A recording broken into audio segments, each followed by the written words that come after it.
video ka leero baka audio ka bantu babiri omukyala ng'okimanyi nti oli mufunda nnyo kubanga waliwo abakyala nga tuvudde ku mukazi gwe tuyita owoolwazi waliwo omukyala nga naturally oli mufunda va ku woolwazi ng'oli mufunda ng'era omusajja okuyingira alwana bulwanyi kyokka ti bwakuyingira nga kwagamba emmana nga nfunda nnyo njagala mbabuulire kyo temulaba nti twagala emmana eri tayiti twagala okufunza n'ebisigadde omusajja bw'omugwako ng'alina omukira oguli average oba omunene ng'emmana yonfunda it is very uncomfortable for both of you abasajja kibamenya ate naawe gwe bazina towulira bulungi tebikunyumira naddala singa ogwa ku musajja nga tamanyi kukwasaganya kati gwe omusajja alina omukira omunene gwe omukazi alina emmana enfunda kitegeeza ndi ku bantu bameka babiri leero bwe bakwatagana ku audio eno oba ku video eno kyona ky'oba receiving kiri gy'oli bukodyo ki bw'osobola okukozesa okubeera ng'osobola okunyumirwa okwezina oba ng'osobola okuleetera omwagalwawo okuba ng'anyumirwa akakodo akasooka kwe kubeera nga tomupapira tosobola kuleeta bbugumu ku mmana ng'embolo yo nnene tosobola kuleeta bbugumu ku mmana nfunda mbugwe ng'oloboozi ogenda kugiyita mbuyisi ng'agamba nti oyingizaayo kasubi oba kagalo olimba so olina kubeera nga omaakinga bulungi nnyo n'ekyo ky'ogenda okukola for example bisilo nti sooka omuweeweete bw'otuuka akaseera akayingira embolo tetugisoggayo busozi bwe bbu oteekayo mpolampola omanye mpolampola buli bw'oyingiza mpolampola kangambe nti n'oyingizaayo ka inchi ku inchi munnange ogenda okutunula ng'olaba enemmana egenda egaziwa jjukira waneno ebeera already etandise okubeera stimulated kati n'etandika okubeera nga contractinga nga bwa expandinga kati during these contractions emmana yeetegeka bulungi okureceivinga era ogenda okuyingiza omukiro gumalirayo ng'omukyala talumiziddwa ate ng'owoomeddwa emmana enfunda emenya omuntu atagisinangako y'atagimanyi emenya ate esumbuwa naddala omusajja ng'alina omukira ki munene so gw'oba toyagala bikusumbwe bikutamu otuuke n'okubeera ng'emmana ogizinamu kamoleme ejjiddamu kola bukozi kye ngenda okugamba kyekisooka genda slow totandikirawo omubiri gwadigestinga omubiri gwaffe gwadigestingako ekyo kyonna ekikolebwa kati emmana adigestinga nti emanya nti ono najja munene naye engeri gy'otazze n'amaanyi kubanga bw'ojja n'amaanyi ogenda kuleeta tension oba ogenda kuincreasinga tension mu mubiri gwange kati wansi eno mufo ky'okubeera nga wagaziwa wakole ekkubo wagenda kufunda kubanga nsensinze denja nsensinze ekintu ekiri like something attacking me ekinnumya kati awongenda nange kugezaako ku buildinga kigenda kunyambako kubanga nwana lutalo kubanga ndiwangula ekivaamu mu ekyo kyeki okubeera nti munnange emmana ekola ki efunda n'embeera ng'egenda kwekwata ekyo kyekisookera ddala so no matter what you do make sure toyingiza fujjo tandika mpolampola namba 2 tofokasinga nnyo ku kuyingira mukyala omukyala yenna nga mufunda agenda kuwa challenge oba agenda kuleetera okuba nti osooka kumweweeteramu abasajja abalina embola ennene omukyala asooka omuweeweeteko bulungi nnyo okakase nti atobye okakase nti agonze okuweeweeta emmana oba okuweeweeta omukyala oba okukola romance oba okukola foreplay tekiri nti nno nti bw'okikola mbu omuntu kale it's about nti ngenda kunyumirwa bimpoomedde oba nti it's about nti kale okuba kunyumirwa bimpoomedde nti bw'okikola nti ngenda kuwulira bulungi mbu that is the only goal that is not the only goal nze sinti ngenda wulira bulungi sinti ngenda nyumirwa but the best thing here oba ekintu kyetufokasingako wano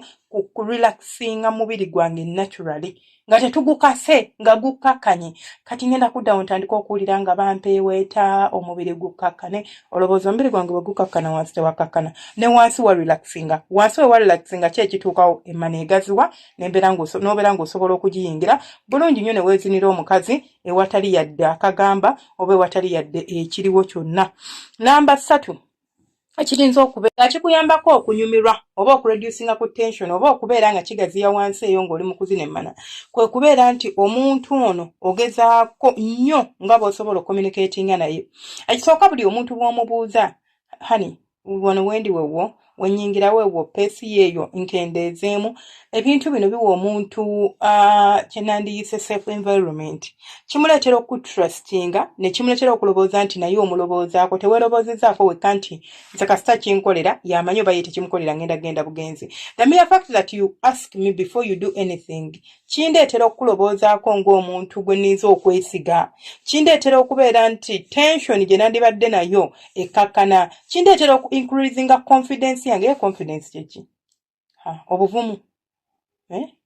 obuvumu ye confidence kyonna kyekiri mukimanyi oba kyeki kale ekyo kyennyini kindeetera okuincreasinga confidence yange nembeera nga am confident in my own body, am confident because I know omuntu gwe ndiringa naye muntu asobola okuntegeera nendyoka nzikakkana emmana ne relaxinga wansi ne wata wama n'ogizina nebeera ng'owoomerwa emmana gy'olaba eringa bw'olaba rubber band eringa bw'olaba lasitiika nti enaanuuka neefunda neenaanuuka neefunda so you have to know how to do it better or to play your cards right. Then ekirala ky'osobola okubeera ng'okola osobola okugeza okubeera nga toeyiminga kuba nti njagala muzina mpulira omanyi obuzibu abasajja abasinga naddala mu abalina emikira eminene ogenda n'owuuba ekipiira kyo n'olobooza nti njagala muzina mpulire ogenda kumuzina akuwulire agenda muzinamu gumu aveeyo nga kituufu era akuwulire era ng'akutenda naye ng'akutenda butamanya kuzina mmana omusajja yanyingidde buyingizi gyenna nga kinfubutukafubutu si alina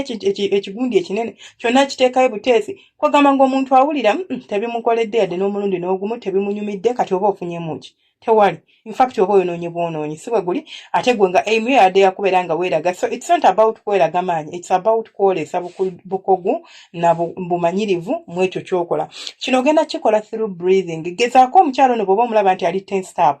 okumukkakkanya omugambe like sabulungi okiga like take in the breath then omubiri guneno buli bwossa olaba n'oba n'obusungu n'osika omukka n'okuteeka munda n'oguta munnange kikukkakkanya kikukkakkanya n'okukakkanira ddala n'obeera ng'obeera kiriya ate kyolina okubeera ng'okitegeera nti bw'okola ekyo ogenda kukkakkana so do that to try to see if you can feel okay or if you can feel calm okitegeera mukwano gwange kikole okkakkane obeere ng'obeera bulungi oba obeere ng'onyumirwa then ekintu ekirala kyensobola okubeera nga nkugamba oba ekintu ekirala kyensobola okubeera nga kubuulira kyosobola okubeera ng'okola ekigenda okuyamba kuba akakodyo akalala kosobola okubeera ng'oyitiramu akagenda okuyambako okubeera nga omaliriza make sure you pay attention ku mubiri gw'omukyalo ono omukyala singa akaaba obulumi it is normal pain is normal but the pain that is not painful being too pain like feeling much pain is not normal at all there is something wrong either uli rough either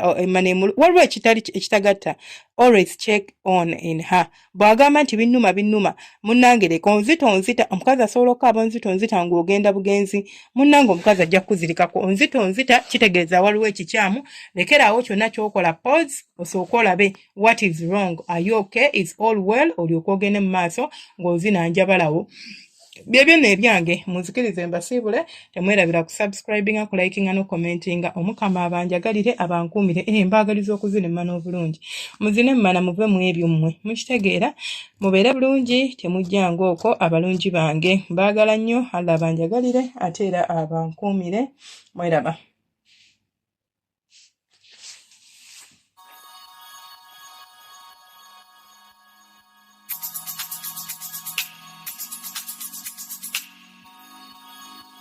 Yeah.